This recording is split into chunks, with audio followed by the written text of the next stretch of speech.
Hey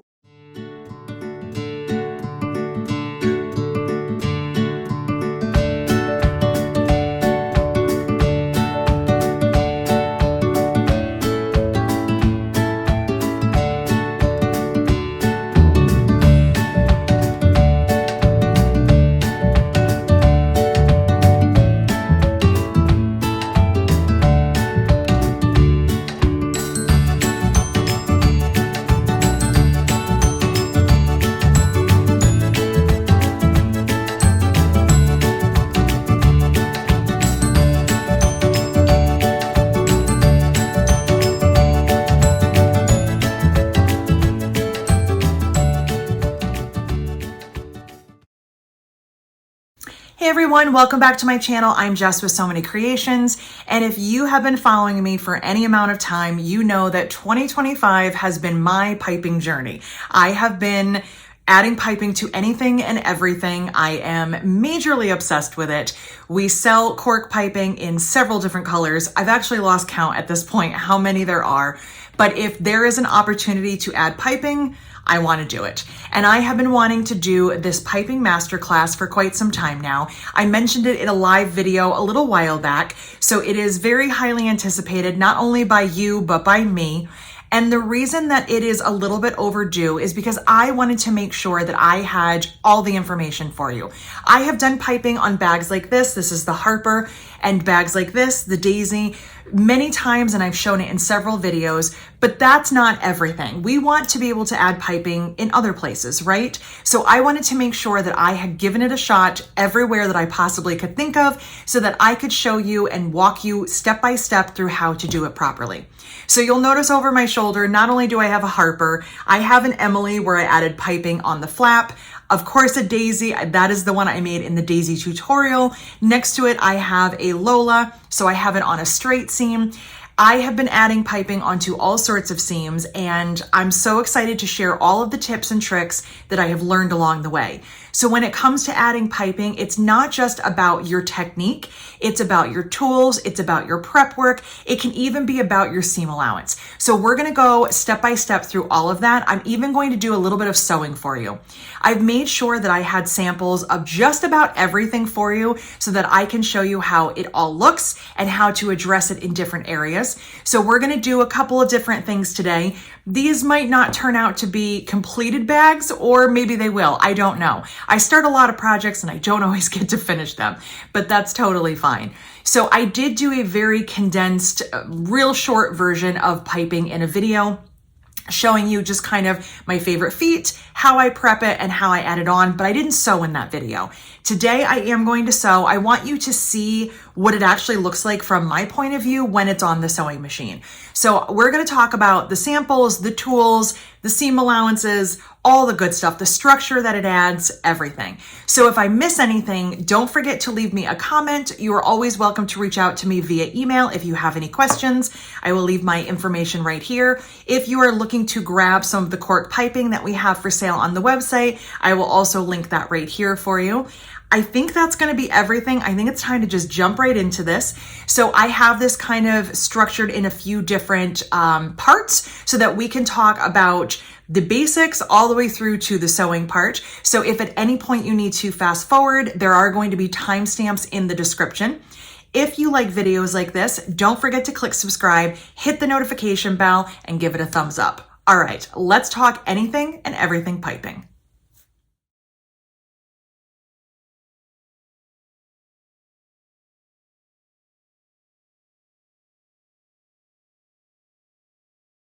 So in a piping masterclass, we need to talk about what piping is. Let's start with the very basics so that we know what it is that we're talking about, and then kind of look at where we're going to add it. So for all of the piping that I'm going to be talking about and discussing in this video and using, it's going to be this. This is cork piping. So if you are familiar with, or if you have ever kind of tried cotton piping or different types types of piping, there's definitely going to be some overlap, but there are going to be some different things to keep in mind as well. If you are a quilter and you've added piping like in between your binding, or if you've been a bag maker for some time and maybe you've created your own with a cotton kind of a fill, it's not a rope, but a cotton filling, that is going to be a different style piping. And the reason is that is a little bit softer and more pliable. What we're using today is cork. So it is still very soft and supple and pliable, but the one main difference is that in here, in the actual piping itself, you see that dark little spot right there? That is a plastic tubing. So that is what's gonna make this different. That is what gives your bag some structure when you add piping, but it's also something that we can't sew through. So we have to make some adjustments when we do our prep work. And we'll get into prep work in another step, but for right now, let's look at what we're talking about, and then let's look at it on some bags so we can see some of the different ways that we can use it. So this is pre-made cork piping that I purchased from my manufacturer in Portugal. We carry several colors right now. I'm guessing, I think it was 17 or 18 last count, but I honestly can't remember. We just keep adding more because I keep using it more and more. So this is going to be about 1/4 of an inch, the piping part itself. Just that. And that's the part that we want to see when we're looking at a bag. So if you look at the bag behind me or the one over my shoulder, on the one over my shoulder, that little bit of purple, that's the piping itself. That's all we're going to see. And on this black and white and pink Harper, that little bit of black right there, that is the piping. So when we add this, that's what we're seeing right here. When it comes to this, there's also going to be the flange. And it's just getting used to your terminology and knowing the different areas, which really there's only a few areas for the piping, but it's good to know your terminology. So this is your piping right here. Inside of this is tubing, and this right here is the flange. So when it comes to adding this, or purchasing this, you might think that 1/4 inch piping refers to this part right here, and it actually refers to this. And the reason I'm mentioning this is because when we start to discuss feet, you will understand why we would want a 1/4 inch piping foot versus a 3/8 inch piping foot. That is a mouthful. And when we're talking about seam allowances, how this is going to be affected whether we're doing 3/8 or 1/4. Something else to keep in mind when you're adding piping, and this is something that is going to be very personal, dependent on your machine, because you know your sewing machine better than I do. You need to keep in mind that adding piping is adding 2 layers of cork to your seam allowance. So if you are making a bag that has a single layer of cork for the front, you would be adding 2 more layers and then adding your gusset or your other piece. So you could be working with a minimum of 4 layers up to 6, 7, 8 layers, depending on where the piping is being added and what else is going on with the bag. So let's look at a few examples so we can understand that better. This right here is an unfinished daisy. This is one of the short ones. I do need to get this bag done because it is just so pretty. So on this one, where I added the piping, I have 1 layer of cork for my gusset, 1 layer of cork for the front, and my piping is in between. So right here, this is going to be 4 layers of thickness. Down here, I've also added an accent. So down here, it's going to be 5 layers. I'm adding more pieces, so therefore I'm adding more thickness. I sew on a heavy duty straight stitch machine. I have a Juki, I also have a Janome. They both can handle 5 layers of cork with no issues. If you are sewing on a domestic, you'll need to test out and see how many layers you can handle before you start adding piping. I would definitely suggest testing it, maybe folding your cork a few times, sewing through 2 layers, 4 layers, 6 layers, and kind of see what your machine can handle. You may also want to consider changing your needle size and type as you get into sewing some of your thicker layers. But adding piping, even though it might look like a complex kind of part of the bag, it really is just a matter of doing all of your steps properly and knowing what your machine can handle thickness-wise. Now, since I'm holding this one of the other things I wanted to talk about is when you're adding piping, it really does give your bag some structure, and it kind of gives it what I would call a skeleton. If you are familiar with binding your bags, you know that sometimes by adding binding inside your bags, you get almost like a frame, again, a skeleton to your bag. Piping can also do the same thing, especially because the cork piping has that plastic tubing in here. So it's stiff, it's very soft, but it's also very stiff at the same time. It gives like a really nice structure. So this bag, this is just the outside that I haven't finished, but you see it's standing up nicely, it's holding its shape. I also have one that doesn't have piping, same bag, and while it is also holding its shape, there's also a little bit of wiggle room. It's a little softer. You can see on my corners here, it's not quite as squishy. So by adding the piping, you're doing yourself a service because you're adding a little bit of structure. And if you are like myself and you have come to a point in your bag making journey where you add minimal to no interfacing, having the piping on there really can help with that added structure. So that's also one of the reasons I like it. Now, some of the things I'm about to mention, we will get into more detail as we get into using the different feet and how we're going to add it to the bag. But one of the main things for me, and you'll see me do this in a little bit in this video, what I had mentioned here, this seam allowance, this 3/8 inch, I don't tend to sew with 3/8 inch. I have a 3/8 foot. I have definitely, played around, and it's not made a big enough difference to my bags. If I wanted to sew this bag again and use 3/8 instead of a quarter for my seam allowance, it's not going to make enough of a difference to me that I feel like I have to make big changes. Sometimes people want to change their templates, change their sizes. For me, all I would be doing is taking away essentially a quarter of an inch from the overall size. I don't think it would be necessary to make big changes. But I'm a 1/4 inch kind of person. That is what I have done since day one because I started as a quilter. 1/4 inch is a very comfortable place for me to be. I use my 1/4 inch foot all the time. I also use 1/8 inch for my top stitching. These are just things that I like personally. So when it comes to using this piping, I don't leave this flange as is. I trim some of this away so that I can get a 1/4 of an inch seam. And again, if that's not something that you're into, if it's not something that's comfortable for you, especially when you're new to piping, you can leave it. Just remember that you're going to edit or alter your seam allowance based on the flange width, because the ultimate goal when we're putting piping on is to only see from the stitches over. We only want to see the firm, stiff part of the piping. The less amount of flange we see, the cleaner and neater it looks. And a lot of that is going to come with experience. I can tell you that every bag I add piping to looks a little bit different, but I also get better. My skill set grows the more that I use it.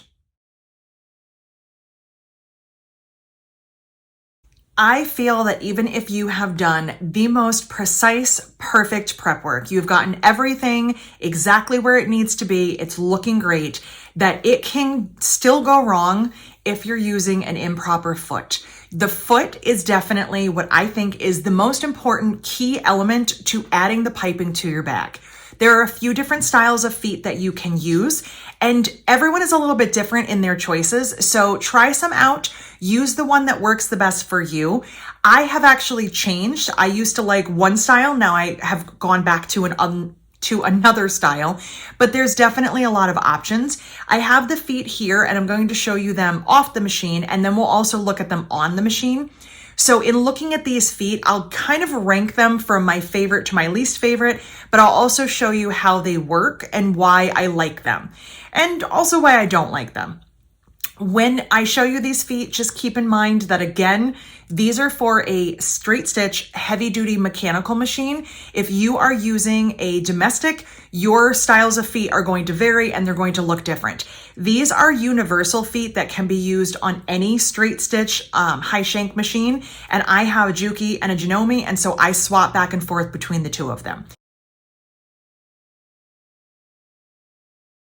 So the foot that I probably like the least, for me, this is a personal choice, but it definitely works, and we've used this in classroom settings, is going to be this one. This is an adjustable zipper foot.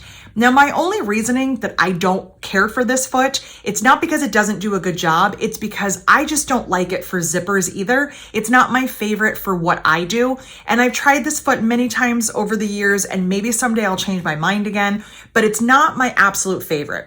What I do like for you is that it is adjustable. That's what this little screw here does. You can loosen it and you can move from left to right and adjust however you want, whether you're adding piping or a zipper. But also, if you have a straight stitch machine, most of you probably already have this in your toolbox. So if you want to try out piping and kind of make it a low investment kind of a thing, you at least can use a foot that you already have.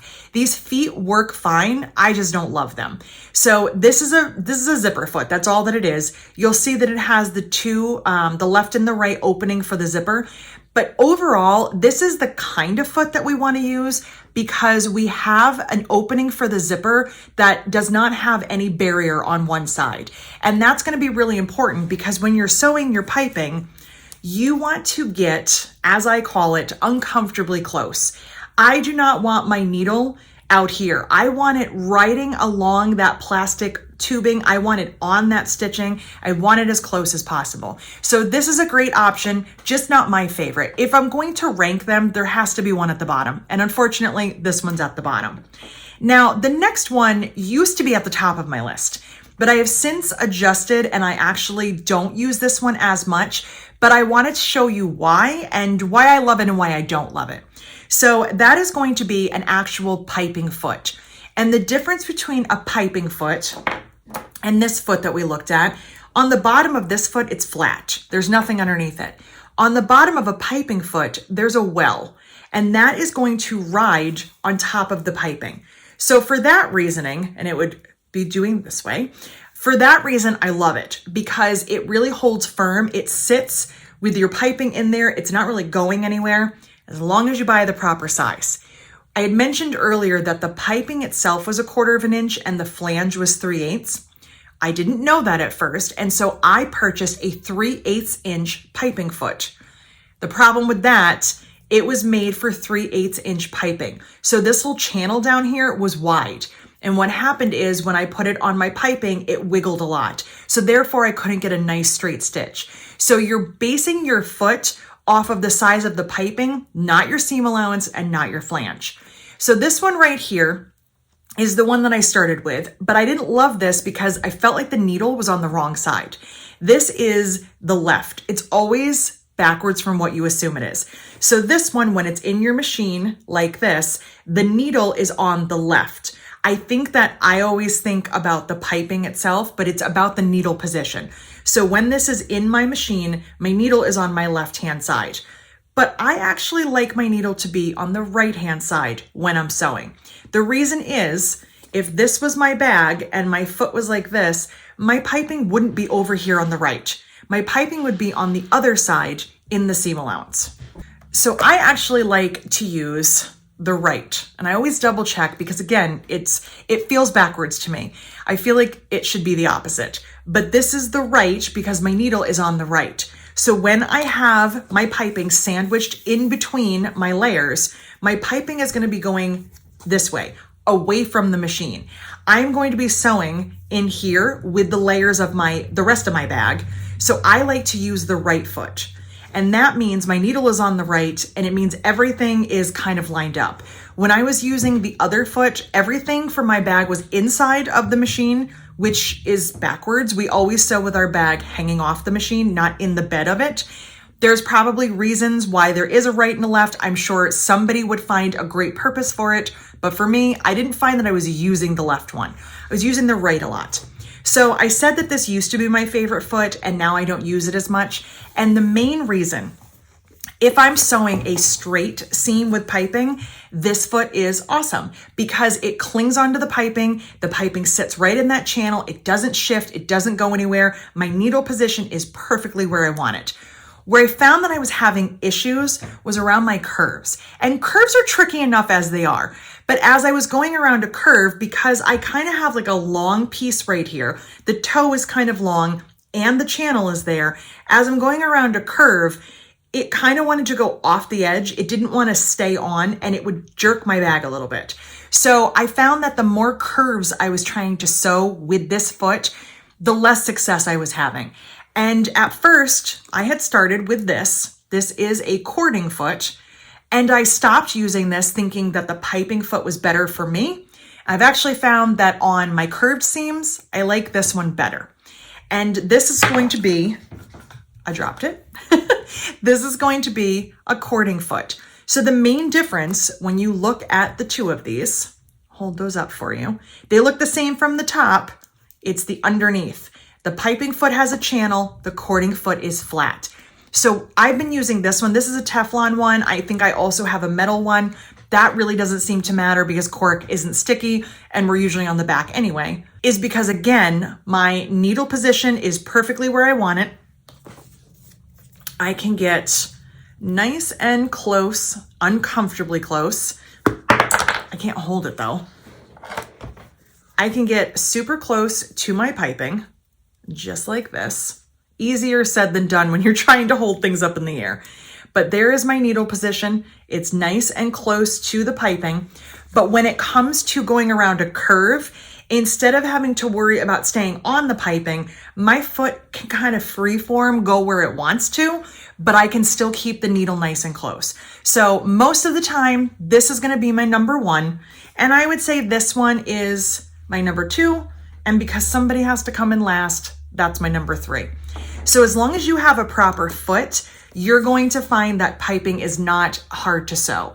If you are trying to sew this with your normal presser foot, either an open toe foot or a 1/4 of an inch or an 1/8 inch foot, you're not going to get nearly as close as you want to, and your piping's not gonna look great. You're gonna see too much flange, and you're going to think that something is wrong, that you've done something wrong, and really the only thing you've done incorrectly is choosing the wrong foot. So make sure you choose the right foot.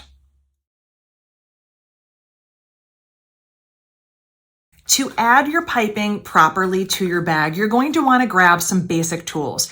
You probably already have all of these in your sewing supplies, maybe minus one. And this might be the reason that you decide to purchase the last one.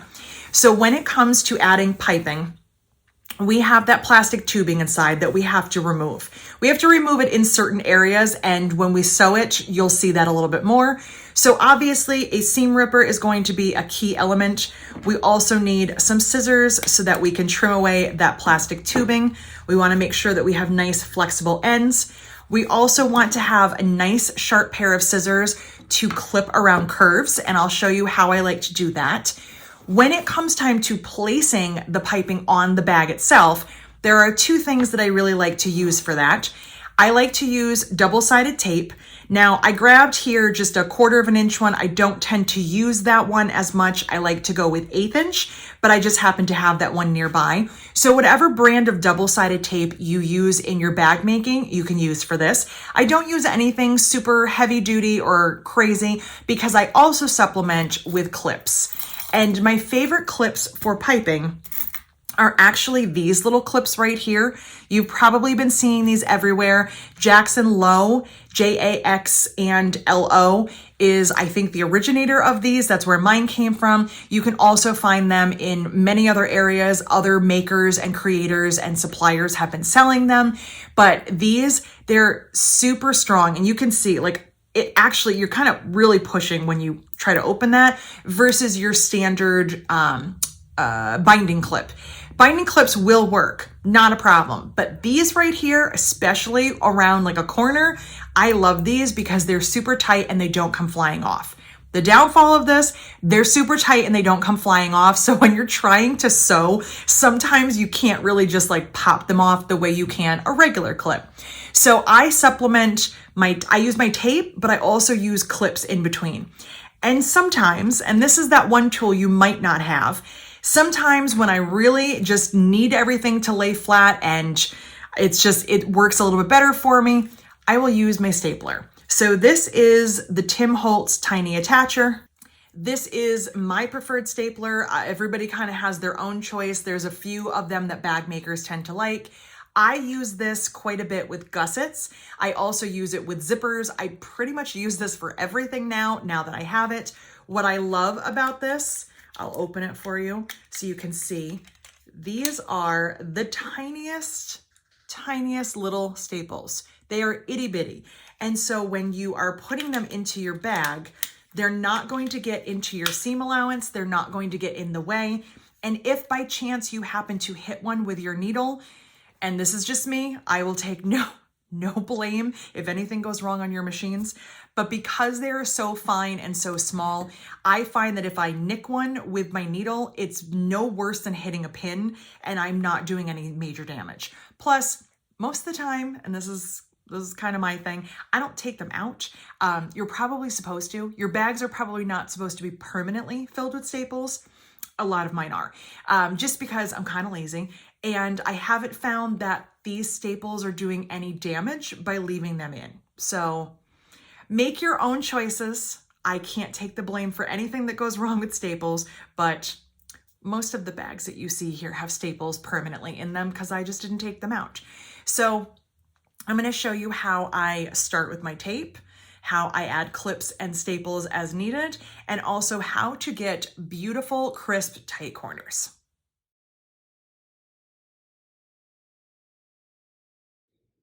So whether you are adding piping to a curved seam like this one or a straight seam, our basic prep work is going to be the same. And we'll go over how to add it to the actual piece after we get through this part. So let's just talk about how we're going to prep this piping. So the first thing that I do is I usually like to get a rough measurement for how much I need. So I have this piece right here just to kind of get an idea of how much I have to cut off of here. So I'm just going to go ahead and kind of roughly just put that around my piece just like this. And I'll go a little bit past the end and just cut off a little chunk. I know that I'm probably going to do some additional trimming, but I just don't want to be dealing with several yards of it if I've gone ahead and purchased 2 or 3 yards at a time. So now I have a more manageable piece. So as I mentioned before, my preferred seam allowance is 1/4 of an inch. The flange on this is 3/8 of an inch. So I do like to trim my flange. Again, this is all going to depend on your preference. If you want to use the 3/8 seam allowance, that is totally fine.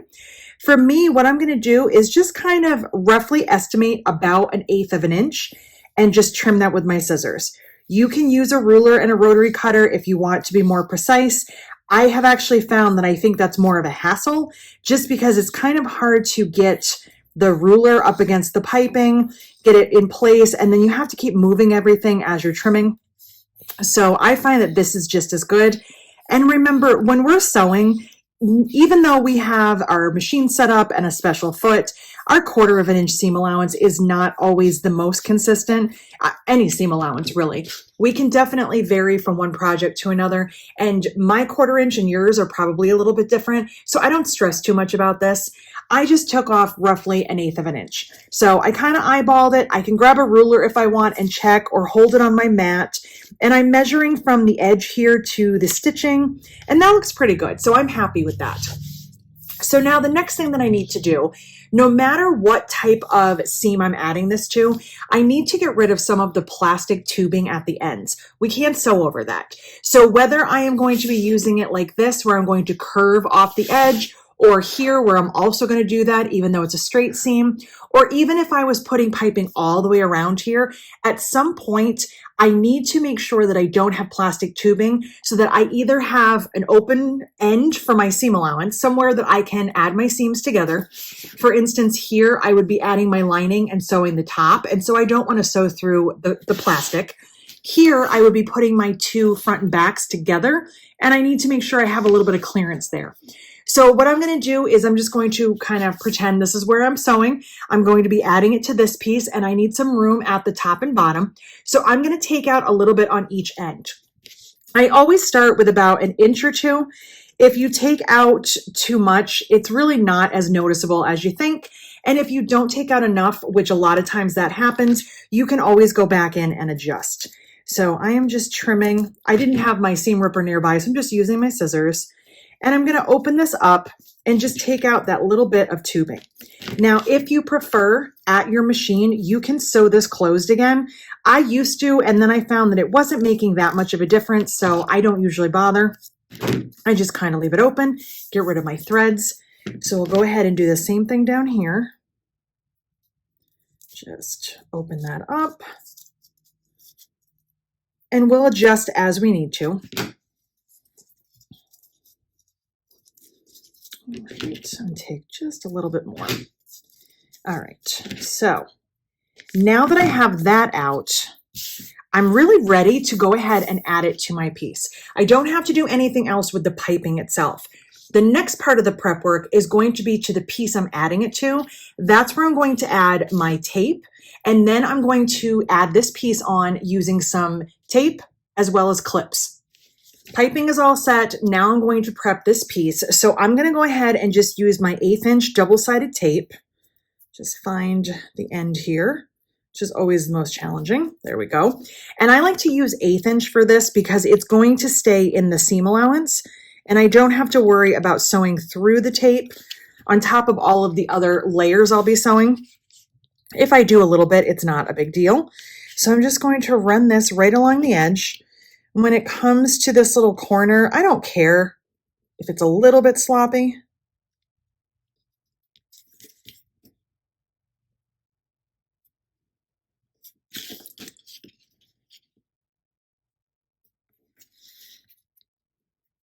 So I've got my tape all in place. I'm going to go ahead and take the paper off. That way I have it all prepped and ready to go.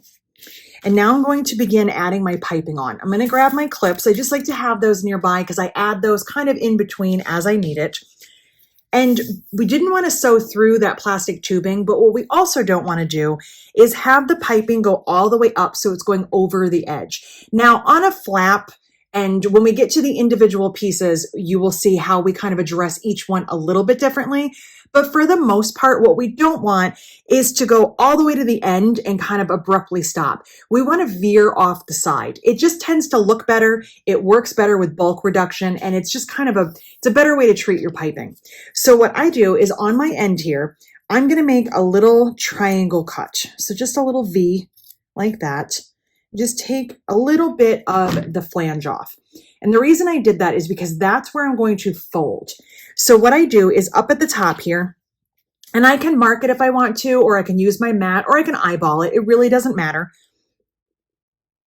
What I need to do is come down from the top edge anywhere from 1/2 inch to 3/4 of an inch. I know that my seam allowance is 1/4. So if I leave 1/2 or a little bit more, that means I have more than enough clearance to sew my final seam and to also do my top stitching. I want to give my foot some room.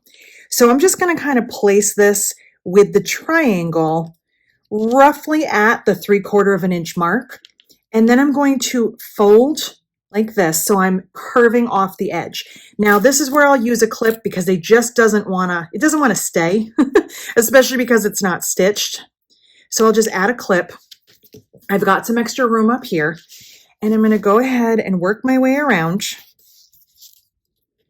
And when I get to the curve, anytime I have a curve, I need to clip so that I can get around that curve really cleanly. And I'm just making some 1/8 to 1/4 of an inch wide clips. And I'm going almost up to the thread, very close to the plastic tubing. And as I get down here, what I like to do is add another clip. Just keep everything in its place. And we want this tight. We don't want to just kind of throw it on there and have a gap. We want to make sure that it's very, very tight and that it kind of spreads out at the corner. Like if we take our fingers and kind of do that, we want to do the same thing here. So I'm holding it with this finger and just kind of turning that corner. Use extra clips or use your stapler. And just kind of get around that curve. Now I just randomly cut this flap piece from, I'm not even sure what pattern. It's not one that I have ever added piping to. So I can see in the little corner here, we're kind of troubleshooting together, that there's that little extra kind of bit of fabric right there. I can go back in and rework this. A lot of that is just because I have kind of a sharp corner where a lot of my other flap and rounded pieces are totally round. This one just kind of has a little bit of a sharp edge, but that's okay. So we'll get to here, we'll add a clip. We're going to do our little snips again. The snipping on anything curved is going to be essential to letting it sit nicely. Otherwise, it's going to kind of pop up as you're trying to sew it, and it's just not going to be as smooth. This makes it really tight. And so I'm just turning, pushing that where I want it. The tape is doing a lot of the work, but the clips are kind of adding a little extra. Okay, and now I'm right back up to the top. So again, I don't want to just go off the edge. That's not where I want that bulk. I want to veer off to the side because more often than not, this top edge is going to have a lot of the bulk. We might be adding a lining, or we're adding this piece to the outside or to something else. We want to try to get rid of that bulk. We know that out here, there's only going to be the front and the back, or the front and the gusset. So we can adjust that and put that bulk out and away. And I want to make these as even as I possibly can. You can see here I'm longer than I need to be, which is fine. So I'm going to kind of come over about to here, make my V. And it doesn't have to be perfect. You can make some little adjustments. I'll show you how to do that. But I try to make them as even as possible so that when you're looking from the front angle of the bag, that it looks even. Instead of looking and having them kind of like this, I want them as close to aligned as I can. So what I'll do is, again, kind of curve that off. And then I'll show you my little trick here. Once I get that in place, I'm going to fold it like so. And look at that. Look at how even and nice those edges are. So that looks good to me.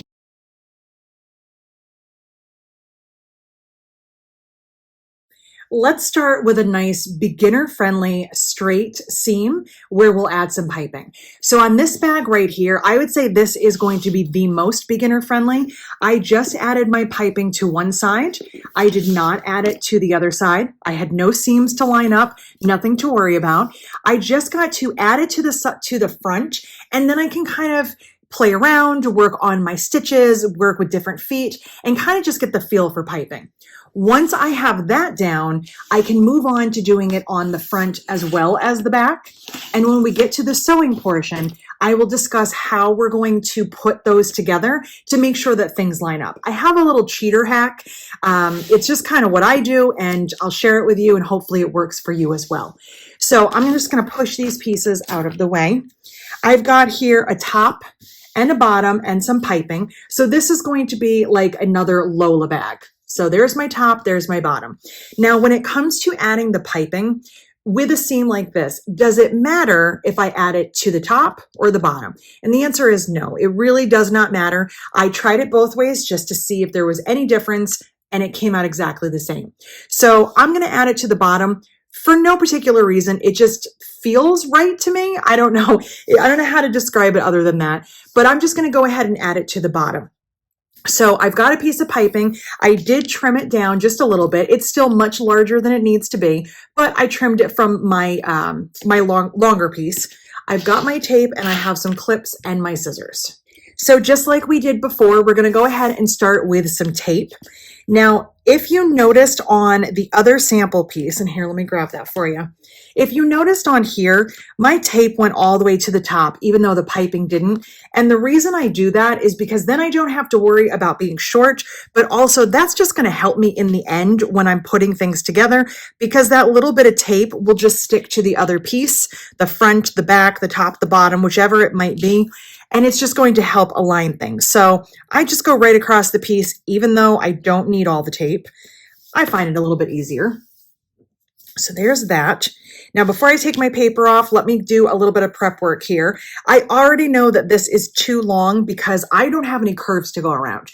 I just need to get across here minus a little bit on each end. So I'm going to go ahead and just trim off a little bit more. And then on each of the sides here, I'm going to take off about an inch. I'm going to go kind of short on this one because I know that I don't have to take too much of the tubing off since it's just a straight seam. So I'll just take off about an inch there, and I'll do the same on this end. If it's easier, you can also pull the tubing if it's from one end and just kind of pull it, but I'm always kind of crooked when I do it that way, so nothing wrong with it. It just doesn't work for me usually. All right, so there is my loose ends. There's my piping ready to go. The only thing I did not do on this is trim to 1/4 of an inch. And I'm going to go ahead and do that now. Just trim my seam allowance down. This is a tedious step that can very easily be solved by adjusting your seam allowance. But what I find is that when I don't, I forget when I get to the machine, and then I sew it with 1/4 of an inch and then it doesn't look good or something doesn't fit together. So I just know that I'm just going to stick with 1/4, make sure everything's good instead of adjusting. Do what is making the most sense to you. Okay, take my paper off. And now I want my piping down towards the bottom. This piece is going to go up at the top. And I'm just going to kind of eyeball this in the center, just like so. And I'll stick it down and add my clips. And then down at the end here, I'm going to do that same V. I'm just going to take a little snip like that and kind of veer that off the side and add a clip just like that. And now I'm going to make this as even as I can and kind of take a little bit right here. And if I cut too much or if it's uneven, I can always peel it off. It's just tape, and I can adjust it so that it looks good. We want to make sure we're doing all this work and we're happy with it. There's no sense in doing it if it doesn't look good at the end. Okay, so there we go. That looks pretty good. I'll give it my little test. That looks pretty good. I'm telling you, the more you do it, the more comfortable you get and the better it starts to look. All right, so that is how we're going to do a straight seam. Now for the sewing portion, we're going to do this kind of in little chunks. I'm going to go through the prep as well as the addition of the piping to the pieces. Then in another step, we will do the sewing. So if you are working on this and you're ready, go ahead and fast forward to the sewing section. That way you can see all the tips and tricks for sewing it. I figured it was easier than going start to finish through each of the different varieties. I hope that works for everybody. So I've got this ready to go. What I'm going to do right now is actually just set this aside. I'm going to get this ready to sew, and then I'll be adding the top, and then we will talk about top stitching. And then I'll also make an identical piece so that we can talk about putting those two together. So we started with our nice, easy beginner single piece of piping on a straight seam. We'll talk about adding 2 straight seams together. And then next we're going to do our curve with a gusset. Next, we're going to add piping to a flap. So here is an Emily mini messenger bag that I made. I added piping to my flap, and I also added it to the side of the bag here with darts, and we'll talk about that as well. So let's go ahead and prep some flap pieces. So I have my 2 pieces here, and I have my piping. Now, when we're adding it to the flap, we only need 1 layer of piping because it's going to go in between these 2 pieces. We don't have a gusset or anything we have to worry about like we will with Daisy or Hope or some of the other bags that we'll get to in another section. So what I'm going to do is just pick one, and it doesn't matter which is the front or the back because it's going to be sandwiched in the middle, so it's not going to make any difference. So this is the piece that I had trimmed earlier, so I do have one end that's trimmed. I haven't checked my length, but I'll do that. First things first is I'm going to trim my 1/4 of an inch. I don't know why, but this is the part that I forget all the time. And then when it comes time to sew it on, I realize that I didn't trim it. And I don't really understand why. Actually, I shouldn't say when it's time to sew it on. When it's time to place it on with the tape, it's like at that moment, the light bulb goes off and I realize that I forgot to trim. And again, I'm not being the neatest and cleanest. I'm not using a rotary cutter. I'm not measuring it. I'm just roughly taking off my 1/8 inch. Okay.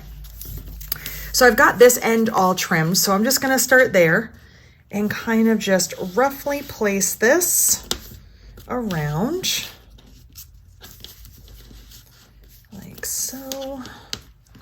And I'm going to trim off about right here. I definitely don't need all that excess. Not a lot, but it just helps to get it out of the way. I'm gonna push that one over and go ahead and do the same prep using my tape. And it might seem a little bit redundant to keep doing the same thing over and over again in this video. But the way I figure it, the more that you see it, the more it makes sense. And especially If you are skipping and fast forwarding through parts of the video, you don't have to go back to something that isn't relevant to what you're working on and look at me adding the piping. You can just keep watching and you can see something that looks like your project. I repeat myself a lot when I'm teaching, and I don't mind doing the same in a video because I'm also teaching. So there we go. Take off my paper. And once again, what I'm going to do, here's another way. We're going to kind of address these a little bit differently just so we can just see the different scenarios. I'm going to place this on the tape right up to the edge. And there's a reason. So hang in there with me for a minute. I'm going to go ahead and stick that down and add a clip. Now that it's up at that end, now I'm going to trim my V. So I'm going to start my V roughly a 1/2 inch down, like so. There it is. Trim my little triangles out. Every time I have to pull them. There we go. Come on. Okay. So there we have it. And now, again, off the edge, just like so, and add a clip. Okay. Let's go around, add a clip. I'm at the corner, so I want to do my little clips, my little trimming. These are clips, but I'm doing little snips, I should say. I say clip, and then it gets confusing. So snips, we're doing little snips, and we're fanning it out. Always remember, fan the cork out. Add a couple clips as needed. That one won't work, but this one will. Okay, keep going. I'll throw one in the middle. One thing to keep in mind if you are using these types of clips, be careful where you use them because they can leave little indents. They're not permanent, but they are going to stick around for a while. So just be careful. Where I'm placing them is going to be in a seam allowance, so you're not going to see. But if I was clipping, let's say, a handle onto something, I probably wouldn't want to use that because it might make an indent in my handle and it may or may not fully go away. So just be careful. This is the perfect place to add it. Right, there we go. And work my way up. I'm just trying to get the right angle between me and the camera and also for you. So at this end, I didn't do any trimming yet, but what I'm going to do is trim it even, just like I did here, and I'll go ahead and remove some of that tubing.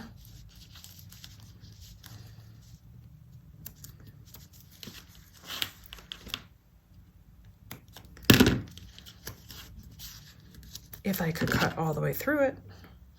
There we go. And again, get rid of that little thread. We don't need that hanging out in there, although sometimes it happens. About a 1/2 inch down, start my little V.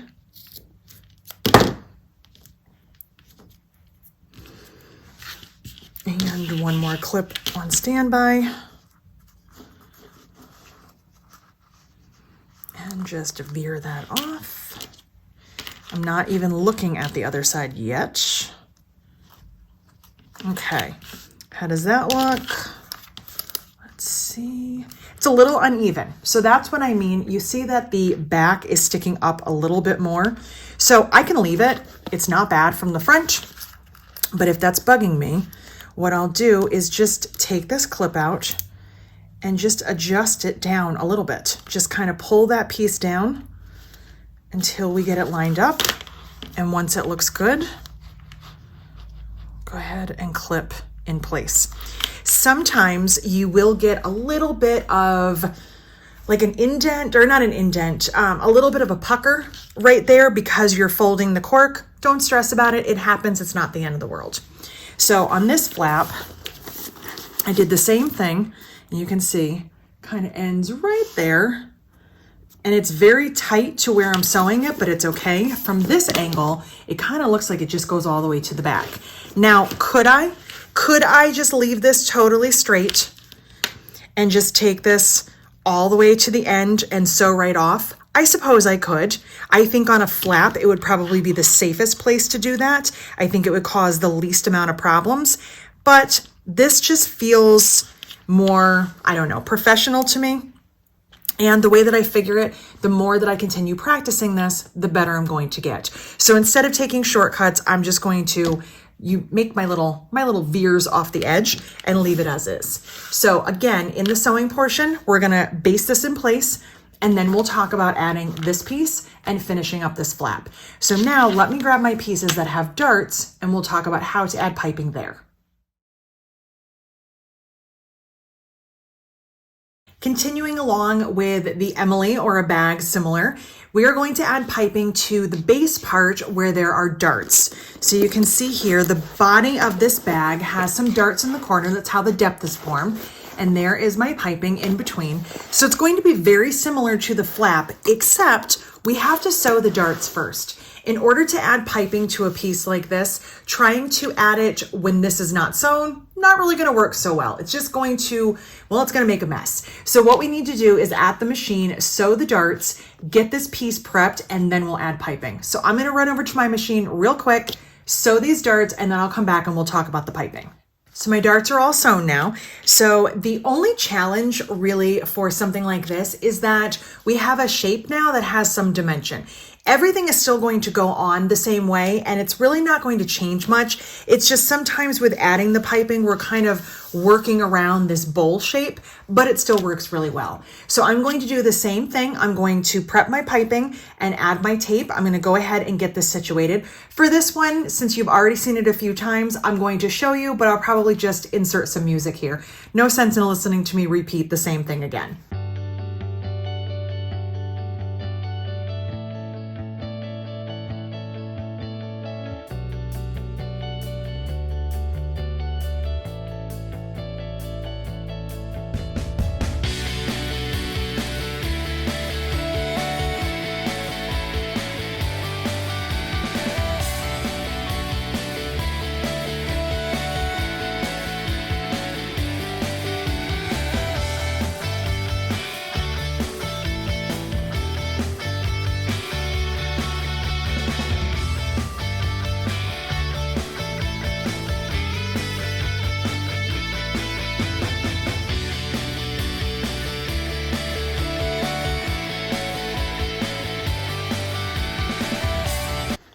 All right, so as I'm working my way around, a few things that I did want to mention. Yes, we have darts, but we still essentially have a curve. So you're still gonna make your little snips. And what I find is easier, I put my tape on when it's kind of turned up like this, but I find that it's easier to put the piping on when it's kind of flipped back, if that makes any sense. I just need to get to this edge right here. And so I'm not concerned, because I'm not at the sewing machine yet, with the seam that's underneath, the dart seam right here. I'm just kind of getting this lined up, because when we get to the sewing machine, that's when I can address which direction I want that to go in. So I'm just kind of working my way around, just like so. It's going to be the same as our other curves. We just have that added dimension. But I think it's a really fun place to add it because it just kind of opens you up to so many more patterns. You don't just have to have a curved corner gusset type of bag. We can add it to a flap. We can add it to darts. We can even add it to a straight seam. I had such an overwhelming fear, but also annoyance, I should say, with piping because I couldn't get it to look right. Every time I played with it, it just didn't look good. And it was because I didn't take the time to learn all these little tips. I just would throw it on there and I would get frustrated when it didn't look good. And again, a lot of it has to do with your foot. It has to do with sewing. If you don't have a proper sewing machine foot for whatever it is that you're sewing, that can make an enormous difference to what you're doing. So having all of the right information, all of the right feet, all the right tools, it just makes our job so much easier and it makes things look better. Now, what happened here? I feel like I cut my V kind of funny, but that's okay. So I just kind of fussed with it a little bit more. I don't do anything particular. I don't measure out, obviously. I don't measure or do anything with the V, but sometimes they're a little better than others. So one more time, do my check. Now, do I leave that or do I fix it? This is my chance to adjust. I can adjust the front up a little bit, the back edge down a little bit.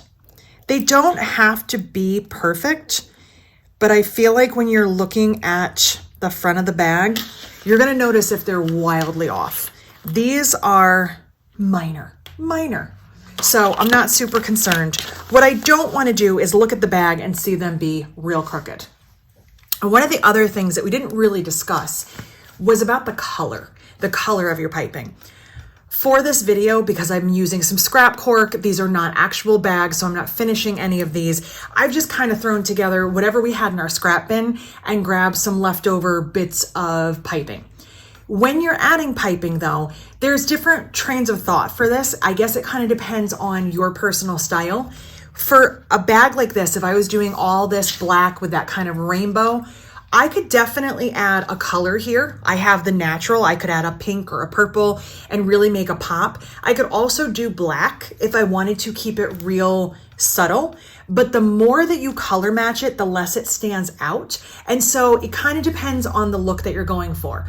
My philosophy is if I'm doing all this work and I'm putting all this extra effort in, I want everyone to see it. So I would rather have contrast with my piping than matching. But if I was making something very simple and elegant, that little bit of black piping might look really nice on here.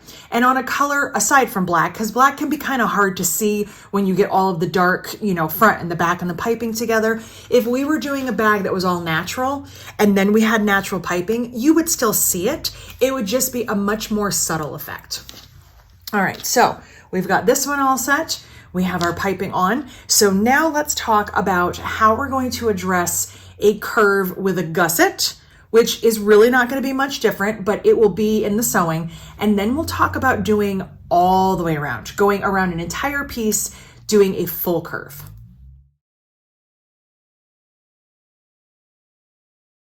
For this next one on a bag like Daisy, like I have here, it's going to be the same as the others that we've done on curves so far, but what I've actually done is I kind of messed up on purpose to show you how to troubleshoot if an error happens. The first thing I do want to talk about though is the difference between this and what we've done so far, whether it was a flap or the darts or just having just a curved piece that got sewn to a front and a back. This time we have the addition of a gusset. So we have our piece right here, our centerpiece, that's going to attach the front and the back, rather than the front and the back being directly attached together. So there's two schools of thought on this, and I think everybody kind of has their preferred way of doing it. For me, I like to add my piping to the front and the back, and then my gusset goes in the middle. For some people, they would rather add it to the gusset itself, so they would be adding on either side. The only reason that I don't do it that way is really just because this is what made the most sense. It's kind of like when I get asked the question, if you're doing 1/8 inch and 1/4 inch top stitching, which do you do first? Well, I always do 1/8 inch. Why? Because it's how I've always done it. There's no rhyme or reason. It's just sometimes we have to go in the direction that makes the most sense to us, even though sometimes there isn't a wrong or a right answer. So if you would prefer on a bag with a gusset to add your piping to either side of the gusset and just do it to one piece and then add the front and the back, that is absolutely fine. There is no reason why you can't do that. So I'm going to go ahead and add it to my bag front here. But what I have done is I purposely cut my piping short. And the reason that I did that is because what if you are at home and you want to add some piping to something, but you're a little bit short and you want to get the bag finished, but you know that you're a couple inches short? Or what if in doing your initial measurement, something has gone awry and you accidentally cut your piping short? We don't want to give up on the piping. It's expensive, as is any cork. And we don't want to now have a wasted piece of piping and a bag that can't be finished. So what happens if it's a little bit too short? So what I've been showing you so far, we've been working from one side all the way to the other. let's work from the center out, because that's going to help us to make it even, and it's going to help so that we can be at the same point from the left and the right. So what I've already done is I trimmed this down to 1/4 inch seam, and I added my tape. I just did some of those basic things first. Down here, I made a little notch where the center of the bottom of my bag is, and I'm also going to do the same thing on my piping. So I'm just going to fold it in half, and down at the bottom here, I'm going to cut a little notch so that I know where the center is. I can also use that later for aligning my gusset. It'll actually help a little bit afterwards. And if you like to do it this way for any of the bags, you could always work from the center out. So what I'm going to do here is first line up my centers, just like that. And I'll throw a clip in. And now I'm just going to work up the right and up the left, and we'll see where we come out. And then I know that there's always a save if something goes wrong, because there's nothing worse than thinking, I just messed up and now I don't know how to fix it. Let's fix it together. So we're going to do the same thing, snip our little curves, fan the flange out. This is the kind of curve that makes me, it's just like so satisfying. You see that? Just how it just, I don't know what it is. It just makes me so happy. All right. It just fanned out so nicely. All right. I'm going to go up to the top. And now you can see I'm like 1 inch short. But why does it matter? Why would it matter if I was 1 inch short on either side? Why does it matter where I put the piping? It's my decision, right? I can put the piping anywhere that I want to. I can start it and stop it however I want. So this is kind of fixing a mistake, but also giving it a different look. So I'm not going to do my V yet. I'm going to get this side all worked together, and then we're going to work on both sides, and then we'll kind of do our V together. That way we can see all the different scenarios. Clip, snip. These are clips. These are snips. Okay. Fan it out.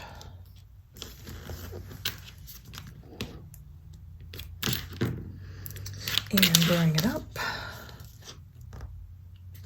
Okay. Looks like we are pretty even here. All right, let's see.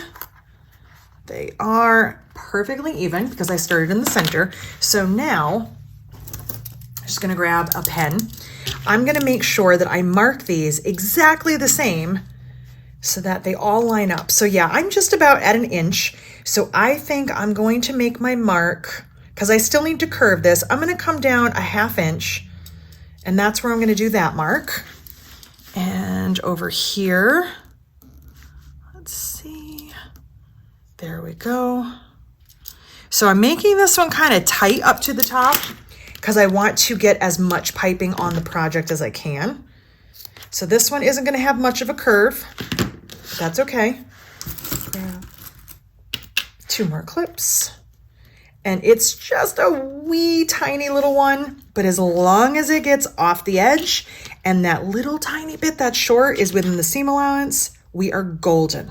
We're good to go. So we salvage this bag. We don't have to worry that, oh no, our piping is short. And it's totally fine. These are just different styles, different looks, just like I like purple and you like green. It doesn't matter as long as we're happy with what we did at the end. Now, did I go too far on that one? I might have. We'll check. We'll adjust.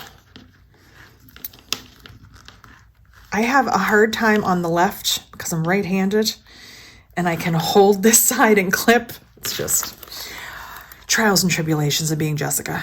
Okay, not bad, not bad. I'm going to pull that a little bit more. That was my short guy anyway.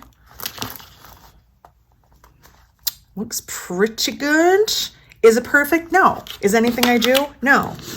And here is the biggest rule of all when it comes to piping, when it comes to bag making. Stop pointing out your mistakes. Nobody needs to know about them. They're fine. They are not an issue. You make them an issue when you point them out. So nobody needs to know you're still new to piping. Nobody needs to know that you cut it 2 inches short. No one needs to know that you didn't buy enough. It doesn't matter to them. It only matters to you. And I'm sure, I'm 110% sure it looks better than you think it does. All right, so there is that. So now when I look at this bag, yeah, it's gonna be a little bit shorter, but that's okay. I still have a seam allowance. I'm still good to go. And if I really made a mistake and I didn't have any more piping left, maybe I just put it on the front of the bag. I get to make that choice because it's my artwork. Okay, we've gotten all these. The last one that we're going to do is a full oval. We're gonna go all the way around and talk about what we do with these ends when they actually meet together.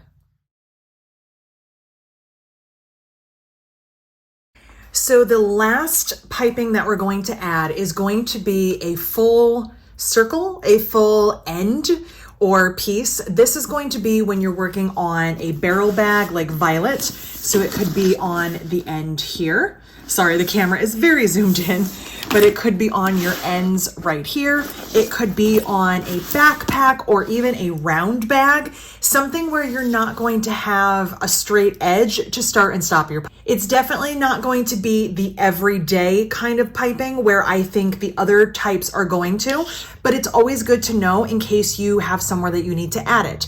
Now, I would love to show you what this looks like on a finished project, but as I mentioned earlier, the project that I am working on where I am using this technique is kind of a secret still because it's a pattern that's not released. So fall 2025, you will be able to see this on a finished bag. And in the meantime, maybe I will squeeze in another Violet. I mean, it's not like I don't have free time, right?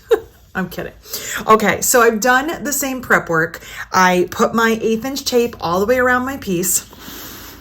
And I have my piping trimmed to 1/4 of an inch. The only thing I didn't do is trim down my length. I'm letting it kind of stay long and then I will kind of trim it down as I get there.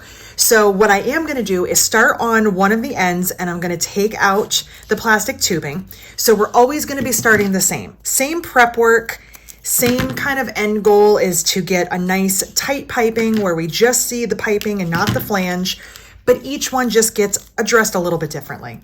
So for this one, because we're gonna go all the way around, I want to start and stop at the bottom. That just feels cleaner. It feels like that's the better place to start and stop. Could it be at the top? I suppose, but I'm gonna stop at the bottom. So what I wanna do first is find my center. And most of the time with bag making, we are going to find the centers anyway, so not a big deal. I'm just gonna go ahead and take a little snip so I know where the center is. And now I'm going to peel off my paper, which of course that stops up here. So let's get that off. And you might also notice, I don't know if I really talked about this, in the corners, they're a little sloppy because it has the paper on when you're pushing the tape down. So I just kind of push it down and then in the corner, if there's a little extra tape or if it's a little sloppy, I just push it down with my finger. Not anything to really worry about.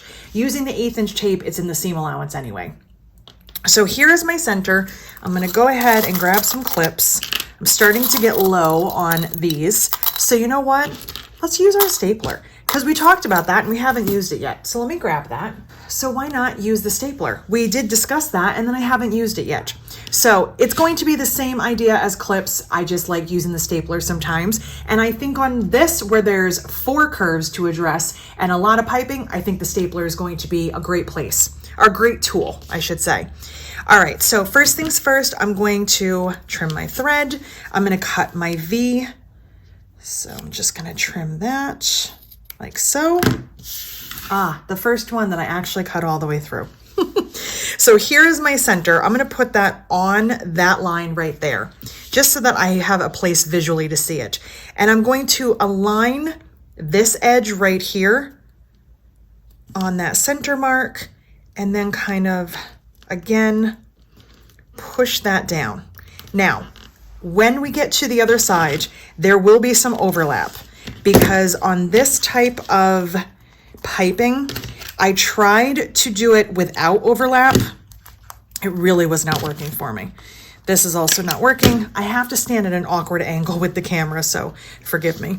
But I'm going to staple first, pull that over, but I know where my center is, and I am going to overlap, which is totally fine. What I might do is when I get down here, trim that little bit so I can see exactly where I want it to meet. I want it as close to center in case there's a seam down here to line up, and just so that it doesn't look off kilter. So we're gonna do the same exact thing, work our way around, taking our little snips. This time we have extra curves. All right, and we're gonna fan that out. My dog is down here, so if she barks, I do apologize. I will try to edit it out, but sometimes she catches me off guard. All right. There we go. Get that one. And maybe one more. And I'm keeping my staples, as I always do, as close to the edge as I can. The further away from the piping, the less likely I am to sew through them, and I obviously don't want to do that. I want them out in the seam allowance. And what I'll do is just work a few inches, and just like I would put a clip, I will add a staple, and I'll work a few more inches. And now we're going to snip. We've got 2 curves coming up.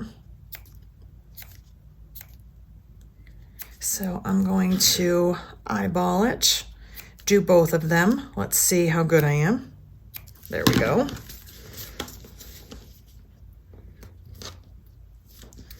Okay, push that down. I want to make sure that that is all the way to the edge. There we go. Get that all the way to the very edge. Steep it. And, oh, I did pretty good. My eyeballing skills are pretty good. Okay.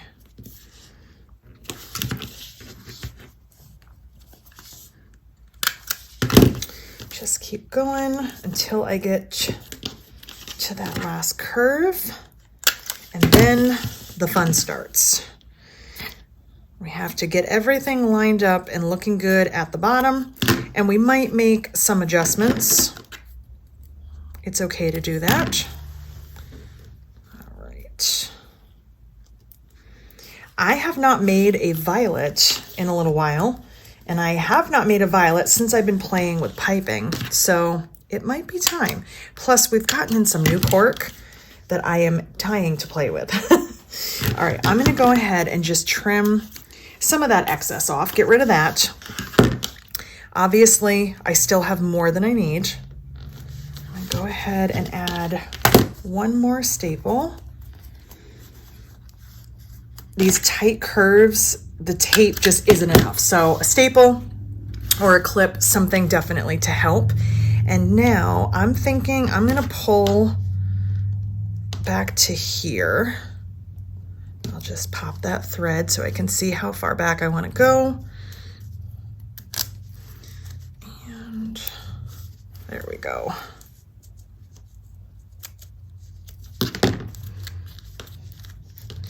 I'd rather take a little extra tubing out than not enough, because it's really not going to be that noticeable. All right, so what I want to do here is I'm going to trim just like that, get rid of that little excess piece that was hanging over so I can see exactly where my center is. And my center is right here. There is the center of my bag. So these pieces are going to overlap. Now, what I don't want is like a gap like that. I kind of want to get them nice and tight. There is going to be a very small gap, but I want to keep it as close as I can. So I'm going to make my snip. What I'm doing is just kind of, where do I want this to end up? And I'm going to snip right here.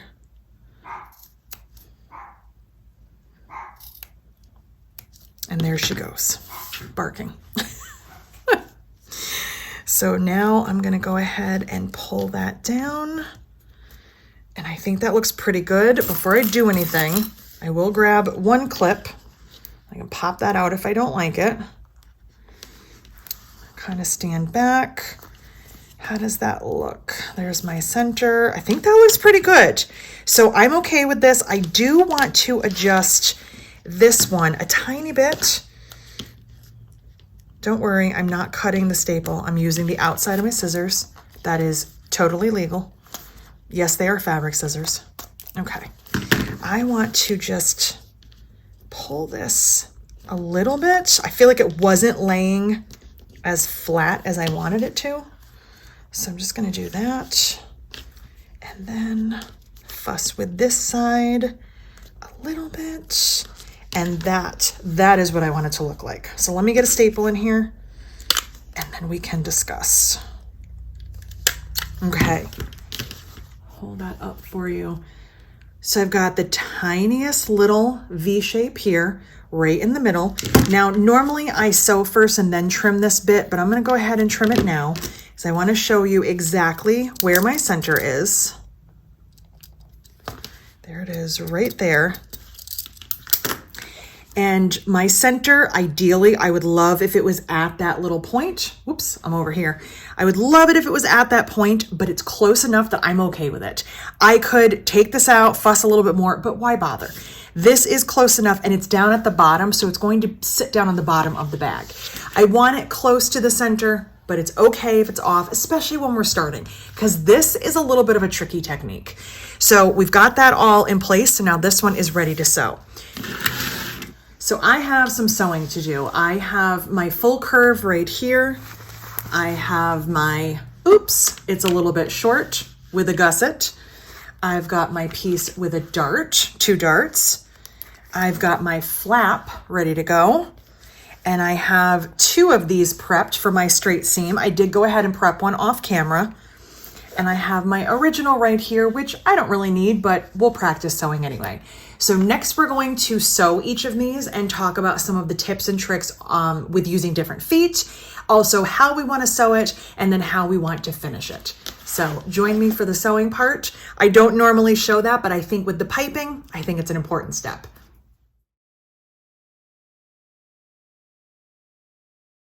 So I zoomed in nice and close for you so you can see right where my foot is and exactly what I'm going to be sewing. I'm going to demonstrate a couple of different feet for the sewing part. And for the most part, the curved piping is going to be very similar. So I might fast forward through some of those, but we will talk about the assembly parts as well. So let's start with the straight, the single just piece of piping on one side, kind of beginner friendly look. So when we look at the piece right here, we have this all lined up and we have that little bit of a gap on either end, which is fine. And we have our piping without the tubing inside kind of going off the edge. So when it comes time to sew, there's a couple of things. I don't start over here. I start right off of it and kind of come right over the piping because my needle is going to hit where there isn't any of that plastic tubing. I'm not concerned about it. I can just go right over. The other thing that I do, and you might wonder why I do it this way, and there is a reason, is I try to do my basting. This is technically a basting stitch because obviously I don't have the top of this bag. This is the bottom portion. I don't have the top attached, so this is not a seam. And you might be thinking, well, you probably don't want to see that stitching, so you'll want it out here. Technically, you could do it that way. But the reason that I do it the way I do it, I actually like to stitch right on top, right on that sewing line that's already here, as close to the piping or the tubing as I can, so that I'm getting it nice and taut. And the reason is, first, it can't slip as I'm going forward with the assembly parts of the bag. But second, then I'm giving myself a stitching line. So if I sew from the back when I'm assembling my pieces together, I can see where I want to be just in case I've switched feet or I can't really tell with the different layers in. That will make a little bit more sense when we add the top. But let's go ahead and start out with our piping foot. So I put on, this is the piping foot, the one that has the channel underneath. So that channel is going to sit right on top of the plastic tubing, the piping part itself. I'm using the right one, so my needle is on the right because my fabric and all of my bag pieces are going to be going to the left. So this is going to align really nicely down here. On this side, not so much because there's nothing for it to sit on. So we're just going to kind of eyeball it. I have in some Tex 35, Tex 35 thread from Wizardry. It's just something I use on my machine. I'm not concerned for these demos about color matching. If I was making an actual bag, I would probably be matching my color. That way, if anything showed, if anything is kind of peeking out when I get to the assembly steps, I would rather see something matching than obviously the navy blue that I'm using right here. But for this demo, I didn't think it was that important. I'm going to take my clip out. And I'm just going to take a few stitches here. It's a little awkward because I am sitting up, so let me let me take my shoe off. There we go. Okay, so we're just going to take a few stitches. I've got it roughly lined up in the channel. This is again why sometimes it's hard to use this foot.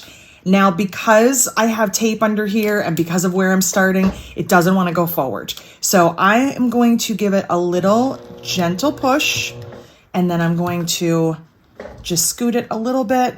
It just doesn't want to get going. So we just kind of have to encourage it to. And what I might do is lift my needle, scoot down a little bit further. Let's see if we can get those feed dogs to grab a hold. It's going between the tape and the foot. It just doesn't want to move forward, but we are good to go. Okay, we're moving. This is also why I don't tend to use this foot as much anymore. My stitch length is on 6 because it doesn't matter. This is technically a basting stitch, not a seam, even though we are stitching really close. So now my piping is right underneath the channel. My needle should be right on that thread. And when we get a few stitches, we'll be able to look. So let's see. I want to make sure you can see this. All right. So right there where my navy is, it is sitting right on top of the natural colored thread. So I'm good to go. And I'm just going to go all the way down to the end. Get my clips out of the way.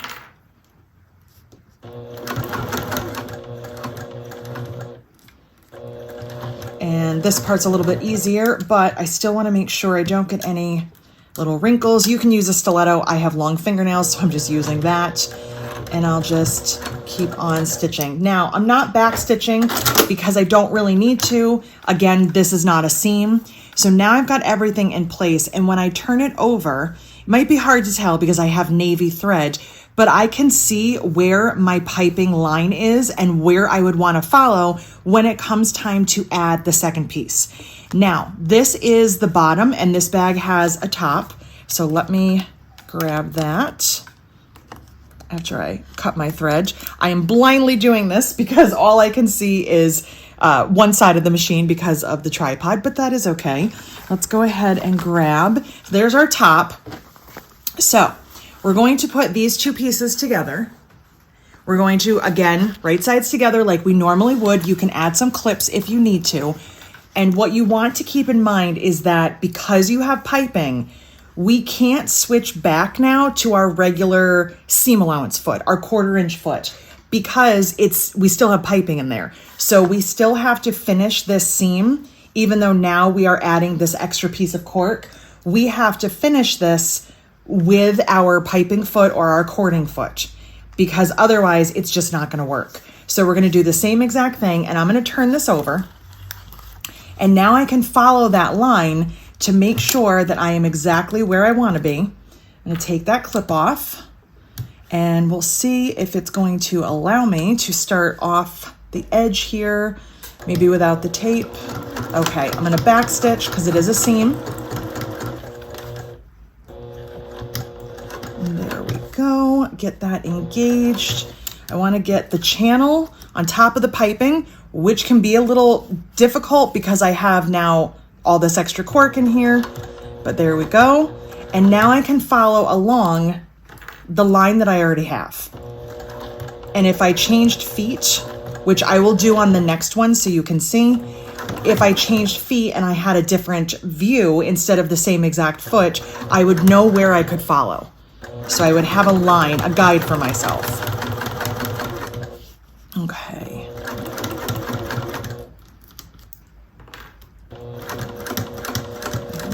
End, back stitch, and cut. Okay, so there is one part of my bag, and look how tight that piping is.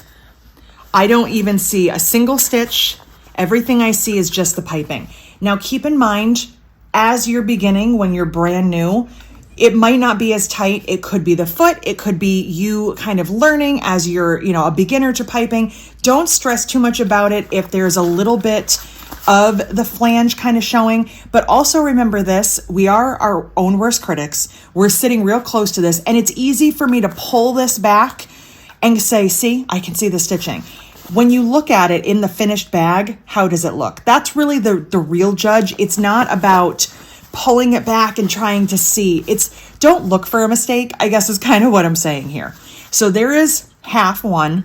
I am going to do another half because we were talking about doing it on one side as a nice beginner friendly look, or doing it on both sides. How do we align our seams?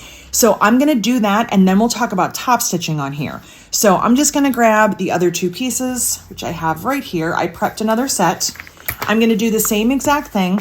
I'm going to start with this foot, but I'm going to finish with a different foot, and I'll show you what I mean. So we're going to go ahead and just get this started.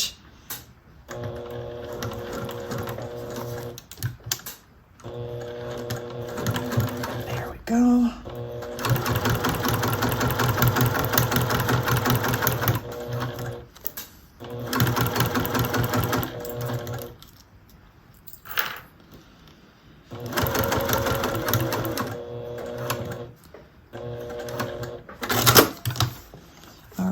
So I've got side one and top. Okay. I am going to take this foot off, and I'm going to switch to the foot that I prefer, which is my cording foot. That is the foot that I'm going to be using for the rest of this demonstration. So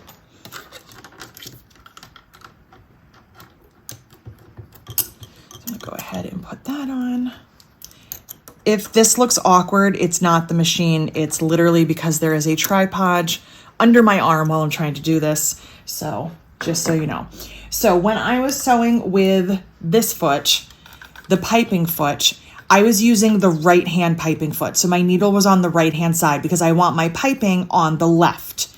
I am actually switching to my left cording foot because I want my needle on the left. It is much easier to sew this way because if I switched and used the opposite cording foot, my bag again would have to be inside the machine. So let me show you what I mean by that. And go ahead and get these two pieces lined up. And I will trim the excess before we do any top stitching. So we will address that in just a moment. Right. You can see the piping is kind of hanging out in the seam allowance, but it's not going to be there permanently.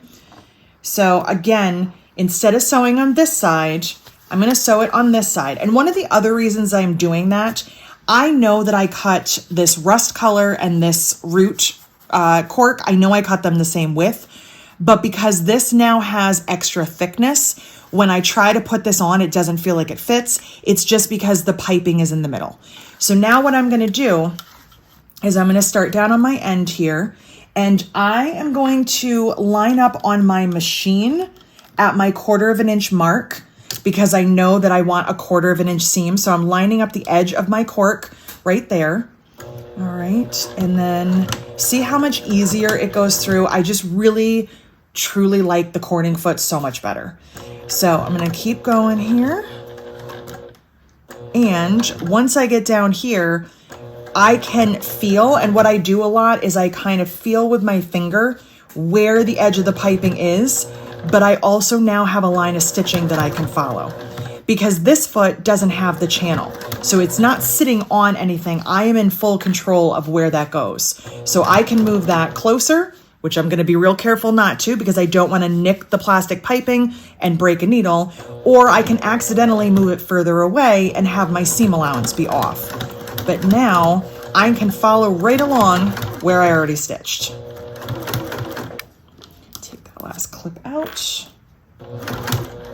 And then at the end, I'm going to follow my 1/4 of an inch line, keep everything nice and straight, back stitch, and there we go. And now I am right on top of the stitching I already did. So when I open that up, there it is. It looks awesome. So let's go ahead and trim up the piping and then do a little bit of top stitching, and we'll talk about how to top stitch these pieces and then also how to sew them together. So we've got both of our pieces ready to go. I went ahead and trimmed the little bit of piping that was still in the seam allowance out. So let's talk about top stitching and also how to put these two pieces together so that they still line up nicely. So hopefully now that you can see this done, it makes a little bit more sense why the piping doesn't go all the way to the end. If we did put it all the way to the very end here, what would happen is when we try to put these two pieces together, we're going to have a very, very thick, bulky seam, and that's not going to work very well. It doesn't matter what machine it is. It doesn't make any difference at all. It really is just going to cause a very weird spot in the bag, and nothing's going to sit nicely. So we don't want piping, even without the plastic tubing, all the way to the end. We want to make sure we've given ourselves some room. And I have a 1/2 inch to the end here. And that's great because my seam allowance is going to be 1/4. And in order to make these bag pieces sit nicely together, what we always want to do is nest our seams. So we would like to have one of these seams pushed down and the other half pushed up. But in order to do that, it means we have to top stitch them differently.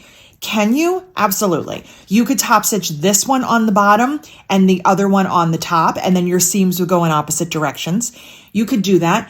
For me, I would rather have the top stitching on the bottom, and I would rather it was consistent on both bags. So I'm going to stick with that. It just makes the most sense, and it's more pleasing to me. So that's what I want to do for this. So in order to do that top stitching, I'm going to be pushing my seam down. It's going to come down so I can try and catch it as best as I can. If I catch it though, when it's time to put these two pieces together, sometimes that can also cause an issue. So I'll show you a little cheater hack that I do that works for me. It's probably not the cleanest, nicest thing to do, but it works for me. So I'll show you what I do for that.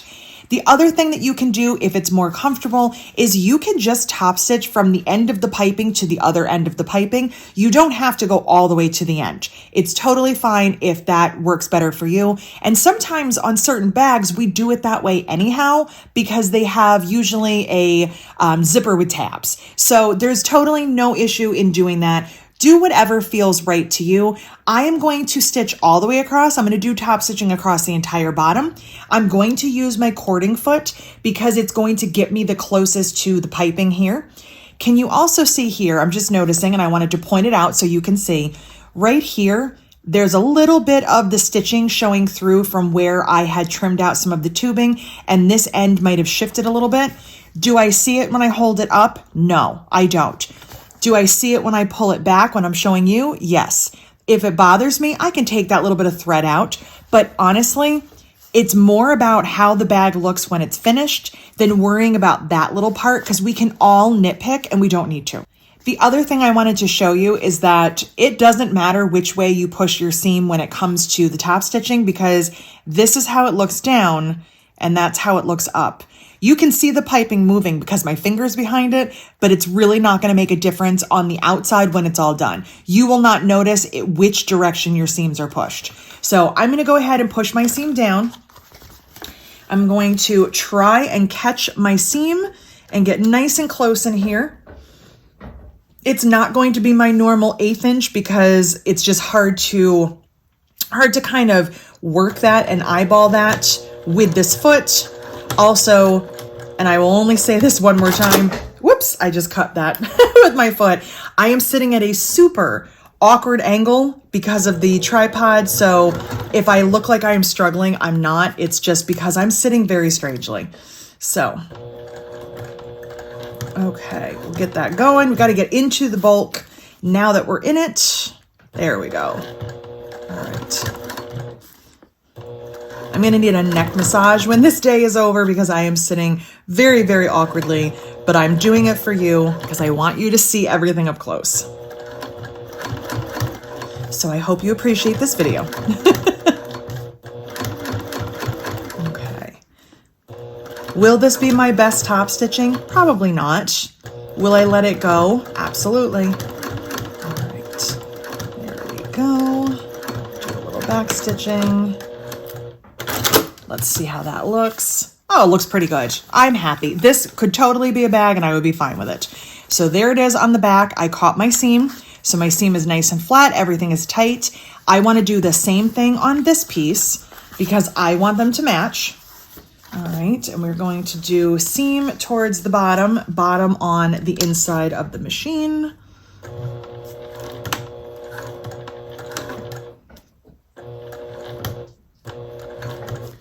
Just get that thread out of the way.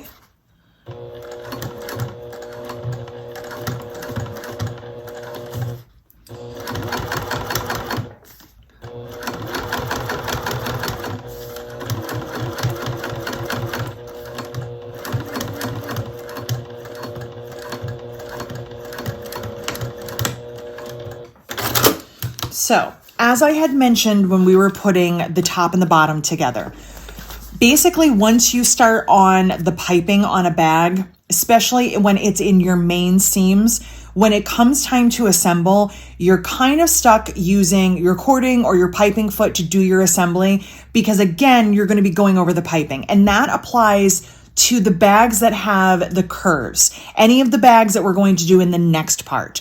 For this one, because my sides are where I'm going to be attaching everything and the piping's not there, I can switch to my 1/4 inch foot. So I'm going to do that just so I can sew one of these seams and show you how they look. So I'm going to grab that foot just because I can, and it'll be a little bit easier for me.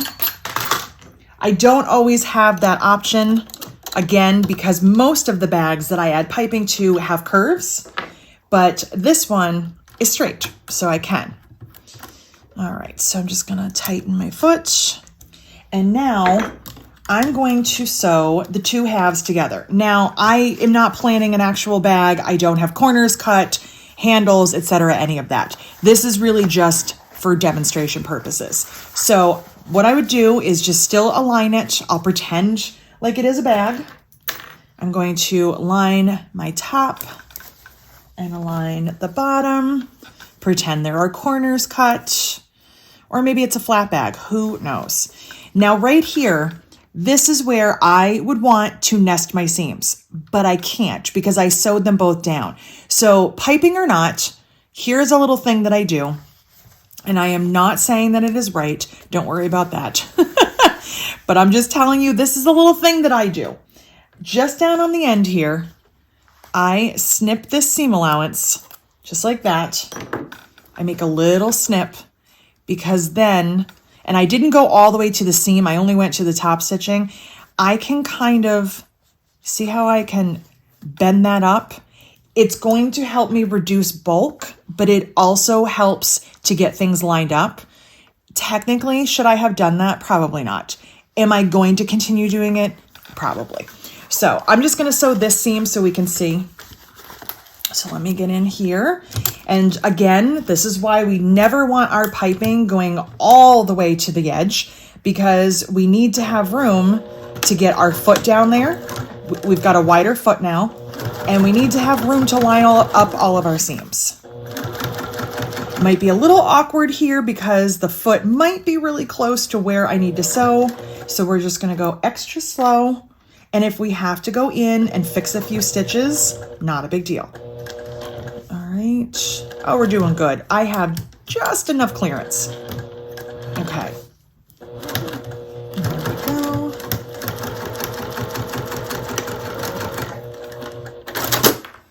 Okay. So there's my seam. Let's see how it looks. Okay, I'm very happy with this. I kind of wish it was a bag now. So there is my seam. That is one of the neatest, most lined up seams I have ever seen. My piping looks great.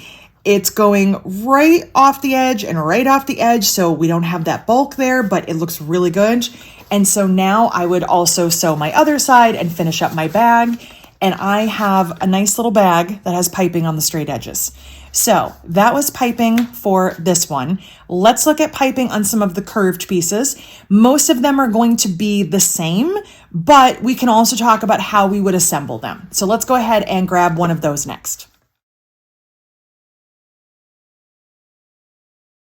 So I'm just going to go ahead and start with the flap. There's really no rhyme or reason here because most of these with curves are going to be done very similarly.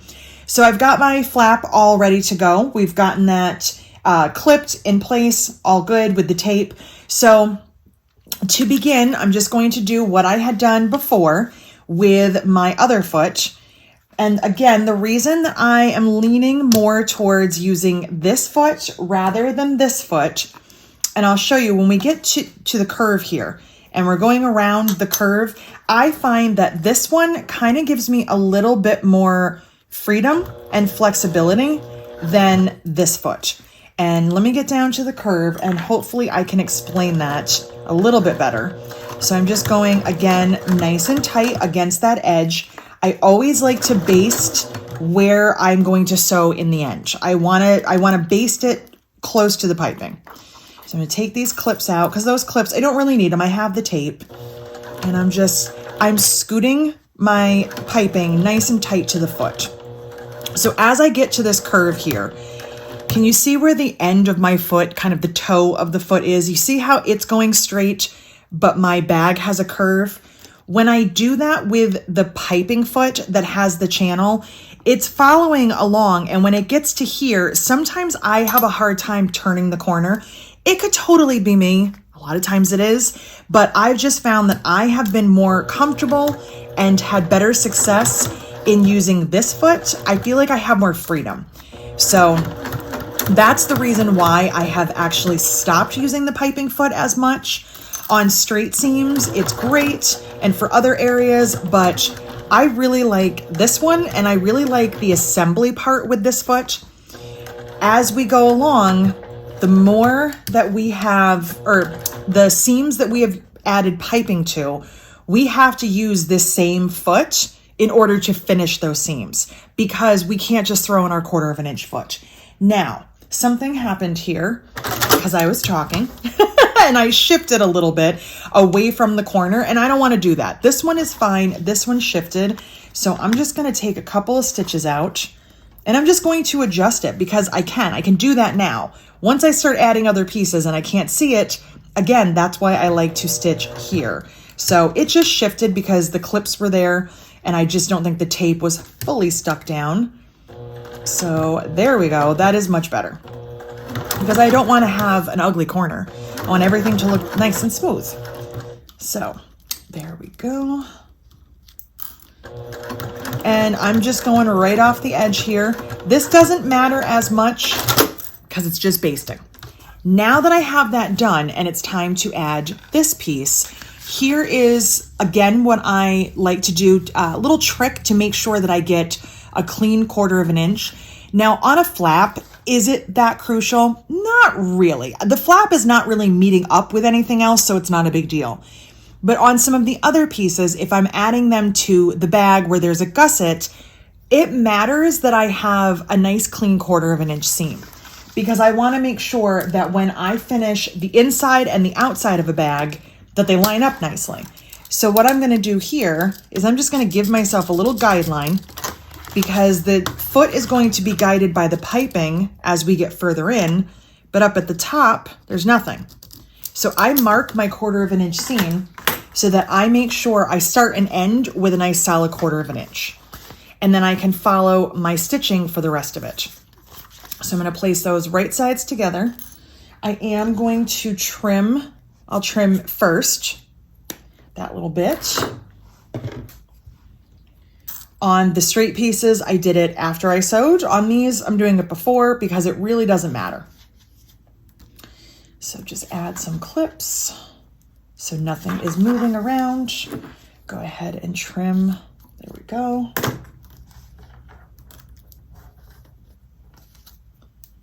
And you see that little bit of extra tape that's up at the top. It helps to stick that together. I'm still going to use some clips. Okay.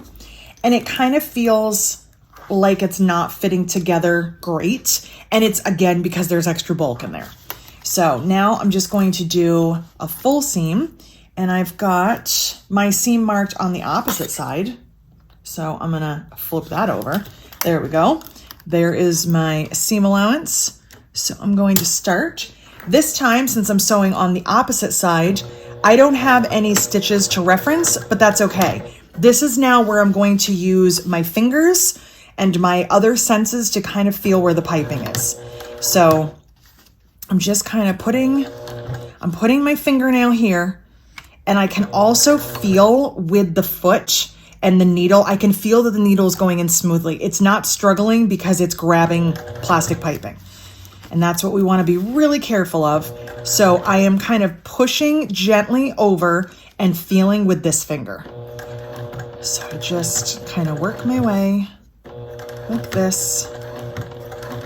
And we'll see when I turn it over if my stitches are right on top of one another. They should be.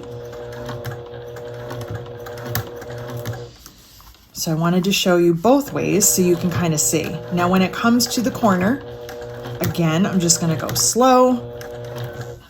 Make sure everything is good here. I don't wanna get too close and break a needle, but I wanna be as close to that tubing as I can.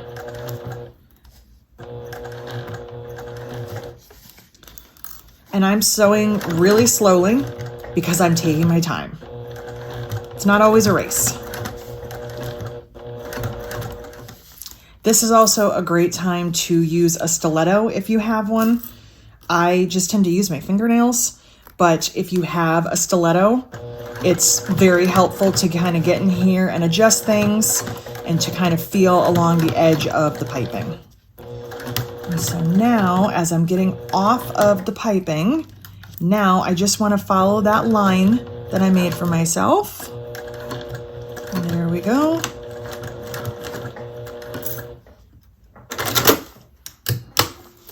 And let's see, look at that. I'm right on top of my stitching, which is exactly where I want it to be. So let's go ahead and turn this right side out, see how it looks. And as you're turning it right side out, if you notice that something is not the way you want it, turn it back and fix it. Add some extra stitches. You don't necessarily have to take anything out. I have a piece of thread hanging out, but you can add some extra stitches and get tighter. That is totally fine. All right, oops. Let me just snip this thread here because that's gonna bug me. All right, so there's my flap. I'm gonna go ahead and top stitch this real quick, and then we'll discuss how we would address hardware. So let me do a little bit of top stitching real quick.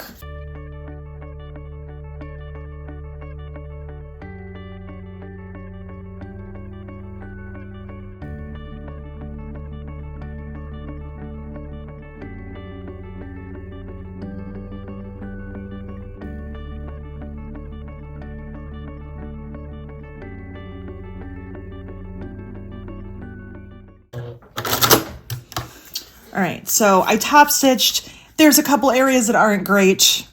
I'm sitting oddly. And I also could have changed my foot. I was kind of stitching backwards. I would always much rather have my piece on this side rather than on the inside. But one thing to kind of keep in mind, when you're going around a curve, the easiest way to go around a curve is to take one stitch at a time and try not to make any jerky movements as you go around. Kind of go slowly and take a little bit at a time, adjust as needed. The faster you go, the harder it is to, keep everything in line, but also it's harder to kind of watch and pay attention right here, because if we make jerky, fast movements, we can get sharp stitches, and we want nice, smooth stitches. So now that we have that all done, if the pattern says that we're going to be adding hardware, we're ready to go. We don't have to do anything different now. We can go ahead and cut through our layers, add a twist lock, a magnet. We can go in from the inside, whatever we need to do. So once this is on here, even though there is piping, the piping is right here. Like I can feel the edge of the piping. I'm probably not going to have hardware that low anyway, so I can treat this just like any other flap, move forward in my pattern and go ahead, add my hardware, and then do my assembly steps. So let's go ahead and grab one of the other curves and we'll do a little bit more stitching.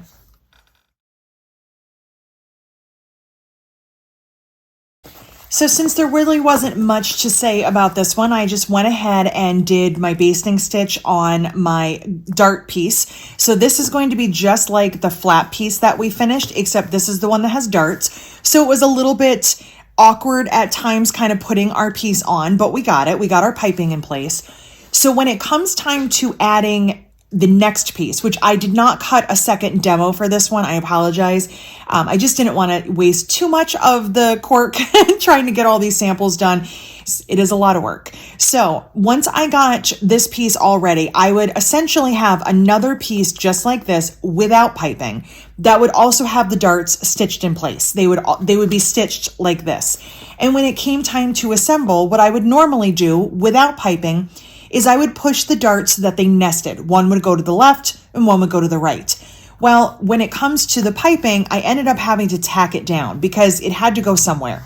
So is that going to affect the final assembly? And the answer is no, because again, the other piece doesn't have piping. So when I take my other black piece that has darts and I put it right sides together with this, I can push that other one so that the darts go in the opposite direction. So this one goes to the left, I would push the other one to the right, and I would align them as best as I could, knowing that I had the piping in the middle. But I've tacked this dart down. I won't be tacking the other one down until I sew it, so I have the freedom to push that in whichever direction it makes the most sense. I don't have another piece of piping on the other piece. Let me grab my finished Emily so we can look at that together. So here is the finished bag that I did with darts and with piping. And here's the bottom piece right here. So on one of these, and I really can't even tell which one, the front or the back, I added the piping just like I did here. And you can see here's my dart seam and here's my other dart seam. When I assembled, I did push them in opposite directions so I wouldn't have one big chunk of bulk. We don't want all the seams right in one spot. So we nest them like we normally do. And it doesn't matter if they're perfectly aligned. This side looks pretty good. And I think this one, well, it looks pretty good too. But if they weren't totally aligned, the piping kind of adds like a distraction. So you can't totally tell. So when you're doing the darts, it really does not matter which direction you push them in. These are both going to the left because of the way that I sewed. As I was sewing this way, it pushed that one down and then it pushed the other one down.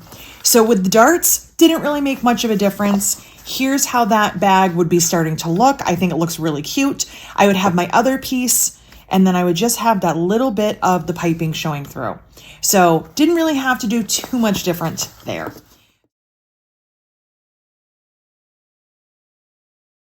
So the next one that we're going to sew is going to be this one. This is going to be essentially like a daisy. Let me grab that. So here is a bag that would be very similar to this one. And this one is going to have the piping on the front and the back. And then it has the gusset that goes in the middle. Now, because we have the gusset going in between these pieces, we also don't really have much that we need to address. We just have to get the piping in place, which we've already done, and then just baste it down. This was also the one that I did a little bit short on purpose to show you how that would look. So I'm just going to go ahead and just quietly stitch this in place, and we'll take a look at that. And then we'll talk about the last one, which has the piping all the way around. So before I stitch this, I'm actually going to change feet. I am putting on the adjustable zipper foot, which, as I mentioned, is not my favorite. It's my least favorite foot, but it does work. So I'm just going to tighten that up, get that on here, and then I'm going to adjust it and decide where I want it to be. Now, if I'm sewing here, obviously I don't want my needle over here on the right. I want my needle on the left side. So I'm just going to loosen the screw back here just a little bit and slide this over. And what I like to do is before I tighten it, just gently lower my needle to make sure it's not hitting. So I don't want it to hit the foot because then it could break. And that looks pretty good. So I'm just going to tighten that screw just up and down a couple times. Move my needle. Okay, that feels good. So that's kind of my little test. Just make sure, because if it's too close, you could hit that and we don't want to break anything. So This is my least favorite foot, but it still works just fine. It's just a personal preference, and we all have them. So I'm gonna go ahead and just drop that down, and we're gonna, whoops, not over there. Drop that, and we're gonna go ahead and get some stitches in.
So there is that one. And even being short, I still think it looks great.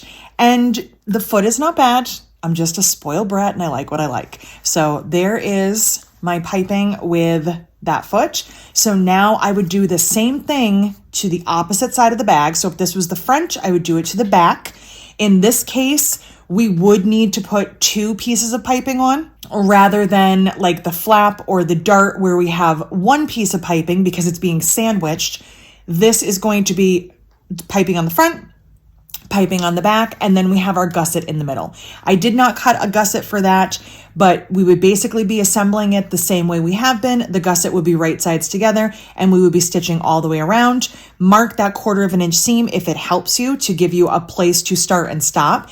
Because again, the top of the bag is where it's going to meet the lining, and we want to make sure that everything lines up really nicely. If our seam allowances are off by too much, it could cause some issues in the future. So there is that one. Now I'm going to switch back to my cording foot, and we're going to go ahead and do this one, which is just all the way around. So last but not least, we are going to sew this end panel for a violet. This one, the only difference is going to be on this one is going to be that bulkiness down at the bottom. Because we needed to overlap a little bit, there is going to be a spot where we have 1, 2, 3, 4, 5 layers of cork before we get started adding any of the rest of the bag. So if your machine can't handle that, what you would want to do is maybe not add piping to this, maybe add piping just on part of this. You could stop short and you could have a little bit of a gap in between. That would be totally fine. But it's just going to be this one little part. It's probably less than an inch. It's about 3/4 of an inch. So I have not had any issues. Again, I do have a heavy duty machine. So kind of test that out on your domestic. In theory, whatever you're adding to as the next piece shouldn't be more than 1 or 2 layers of cork. But that's also getting us to 6 and 7 layers of cork. Is your machine equipped for that? Just kind of check. The other thing with this is that we don't have to, but we do have to worry about our seam allowance. We've trimmed this down to roughly 1/4 of an inch. We don't have a start and stop like we do on the other bags where we're going to be connecting it to the lining. This goes all the way around and we'll just have the outside pieces connected to it. So as long as your trimming is pretty good and pretty close to 1/4 of an inch, you should be okay. Again, if you haven't trimmed enough, you're going to see more of the flange. If you've trimmed too much, you're going to have some spots where you're less than 1/4 and it could affect the bag outcome. It's probably not going to be anything major, so I wouldn't stress too much about it. The main thing to remember with this one is just that bulk, and I don't usually start there. I usually start away from that, go around and kind of save that to the end. So I'm going to start right here. I'm just kind of bypassing that. I put my cording foot back on because that is my preferred foot. I'm going to go ahead and stitch. I am not back stitching because I'm going to be covering this up with another piece. And this is, again, technically basting. So I'm just going nice and slow around my corners. And I'm addressing this and treating it the way I have every other piece we've done, except I just don't have a start and stop. I go all the way around the piece. That is the only difference. All right, so now we're getting to the bottom. We got that bulk. So we just want to go slow. Want to make sure that we're not going to hit anything. Also make sure that we are not going to disrupt what we've done. It's easy for your foot to kind of grab the piping and shift it, so just go slowly. I had no worries that my Juki would handle that like a champ. All right, so now we are done. And there it is. So that is how that piece is looking. There's my stitching. Now I would make the other piece on the other end exactly the same, or if this was for a bag that was shaped in an oval or a circle or a backpack, I would be doing this to the front and the back. So those are just kind of some of the things to remember when it comes to piping. Your first question is it sandwiched in between two layers and it's in the middle of a bag, or is it on the front and the back or each end and it needs to have two pieces of piping? But that's how that's looking. So let's take a quick look at all the pieces that we stitched today. You made it through. Congratulations. You have just graduated from the piping masterclass. You are now ready to add piping to any of your seams, your straight seams, your flaps, your curved seams, even your seams with darts. That one seems to have disappeared. There it is. So you have all of the tools now in front of you to add piping to pretty much anything. Remember, piping can be a really fun accent. It is not as stressful and overwhelming, and you can refer back to this video anytime that you need to. And if I've forgotten anything, if you want to know how to add piping to something we didn't talk about today, please let me know. Leave me a comment. If you are new to piping and you finally feel comfortable doing it, let me know how it's going. Any questions, you can always reach out to me, leave me a comment here, or you can send me an email. Thank you so much for hanging out. I hope that this video answered all of your questions. I hope that it's gotten you inspired and ready to add piping. If you like videos like this, don't forget to click subscribe, hit the notification bell, and give it a thumbs up. Thank you so much for watching.